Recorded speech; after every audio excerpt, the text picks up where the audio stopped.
But I was thinking about this whole need for a backup and the crazy way that it doesn't matter who your quarterback was. It doesn't matter who the coach was, what era it was. Since the 90s, this has been the case with Philly, that they've needed a backup badly to start in very important games or for large chunks of the regular season. And I started to think about like the style of quarterback they like. Like, was there a trend? Is there a trend in a pattern for why this continues to happen with the Eagles over the years? And then I think, pinpointed it a little bit. And it's not like it's this crazy thing. I didn't reinvent the wheel here, but I do think, despite the era, the Eagles needing a backup quarterback does have a direct correlation with the style of quarterback they've had and the style of quarterback they want and they prioritize, right? When you look at it, the Eagles, since the 1980s, have loved mobile quarterbacks. Randall Cunningham, Donovan McNabb, Michael Vick, Carson Wentz, Jalen Hurts. Two of the best to ever do it. Randall Cunningham, Michael Vick. Randall Cunningham had the most rushing yards ever for a quarterback until Michael Vick broke it as an Eagle in 2011 against the Buffalo Bills. I was at that game. It was actually really cool to see Vick break that record. So two of the two best maybe mobile quarterbacks ever. You can consider Cam Newton in there. Lamar Jackson, to me, will go down at the end as the best mobile quarterback to ever do it. But right now, when you think of mobile quarterbacks, I think of Michael Vick and Randall Cunningham, both Philadelphia Eagles quarterbacks. Donovan McNabb as well. Carson Wentz, Jalen Hurts.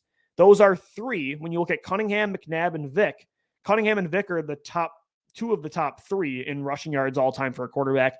And McNabb as well added in there. That's three quarterbacks the Eagles have in the top 10 all time when it comes to quarterback rushing yards. They've had a quarterback rush for over 400 yards 11 times since the 1990s or since 1985.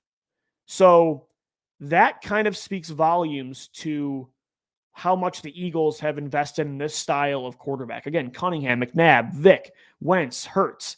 The Eagles don't settle at quarterback. They want a guy that can do it all and they can make plays when you don't think there's one to be made with their legs. They don't like statue pocket passers. Chip Kelly did for a year with Sam Bradford, and look how that went. That was the most miserable year of our existence. And obviously, Nick Foles is a statue, right? And he won you a Super Bowl. But for the most part, the Eagles invest in this kind of quarterback, this mobile quarterback.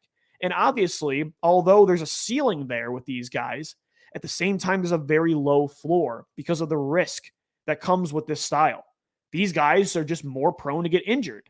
That's just the way it is in the NFL. If you're a running quarterback, yeah, offenses are going to be able to make more happen, even when you might not have the best talent at receiver or running back or tight end or on the offensive line. They can make a bad offensive line look a little bit more competent or at least bail them out, right? We saw that even with Jalen Hurts last year with how bad that offensive supporting cast was and the play calling wasn't good. And yet Jalen Hurts made things happen against the Saints, Cardinals, and Cowboys and Washington in the first half. Like, he made plays, and most of it was because of his legs, because he just wasn't the most polished passer yet. He ran the ball very efficiently. So there's a ceiling there, but a very low floor, because you also risk anytime he goes beyond that offensive line, he goes outside the numbers, rolling to his left or right, or he gets past the line of scrimmage, he's just another guy. And a defense can hit him. If you don't slide especially, you can hit them just like anybody else. And the Eagles' mobile quarterbacks just have not slid in the past. Carson Wentz and Michael Vick are the two biggest examples of mobile quarterbacks that just would not slide. And there's a risk that comes with those guys. So you need a backup more when you have that style of player. You have to be prepared more to need your QB2. When just look at it, like every example, Randall Cunningham in 1991 to 1993, Cunningham played in one game in 91. 15 in 92, and then only 4 in 93. So he played 5 games combined in 1991, in 1993. They needed a guy like Jim McMahon. In 10 fully starting years with Donovan McNabb as quarterback, he played in every game just 5 times, 50%. They needed A.J. Feely. They needed Jeff Garcia. They needed Kevin Cobb. In 5 years as the starter with the Eagles, Michael Vick never played a full season. They needed Kevin Cobb in 2010. They needed Vince Young in 2011. They needed Nick Foles in 2012 and 2013. The examples go on and on. In 5 years as a starter with the Eagles, Carson Wentz played in just all 16 games twice. Of course, 2020 wasn't because of injuries. It was because of being benched. But In 2017, they needed Nick Foles. In 2018, they needed Nick Foles. In 2019, they needed Josh McCown. In 2020, they needed Jalen Hurts. Again, though, for a different reason, but the point remains. This team has always needed backups. And I just wanted to kind of find a direct correlation as to why. And I think that's not the only reason, but one of the main reasons the Eagles have needed backups, regardless of the era, is that the style of quarterback they've had as a starter has kind of remained the same. That it's a mobile quarterback that likes to get more meat off the bone. The problem is when you do that, your bones are more exposed to the defense. I wouldn't change that philosophy for anything. I love that the Eagles don't settle when it comes to the style of quarterback they want. They want great, not just good. And great to me, you can be great as a pocket passer now, right?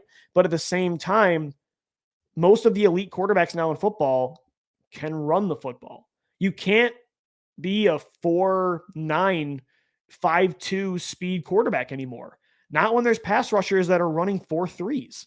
You have to be able to move. And that's what I do appreciate with the Eagles at quarterback. I love that they care so much about this position. I love that they'll never settle for it. But at the same time, because of that mentality, they also can't settle when it comes to backup quarterbacks, and they have to keep investing in them. Again, though, there's finding that balancing act. And I think in 2021, at least as of right now, they have found that. But again, we'll see if that changes down the road. But I thought it was interesting. I'm like, there's got to be a reason for this. There's got to be a pattern, some sort of trend. And I don't think I found like the only reason, because Sam Bradford got hurt too with the Eagles. Nick Foles got hurt as well with the Eagles. Those are pocket passers. But I do think a lot that has to do with it is that they like quarterbacks that can run the football. So it's kind of interesting to look back and see why that is. But it's true. The backup quarterback is the best friend in Philadelphia. And there's a lot of reasons for it, for sure.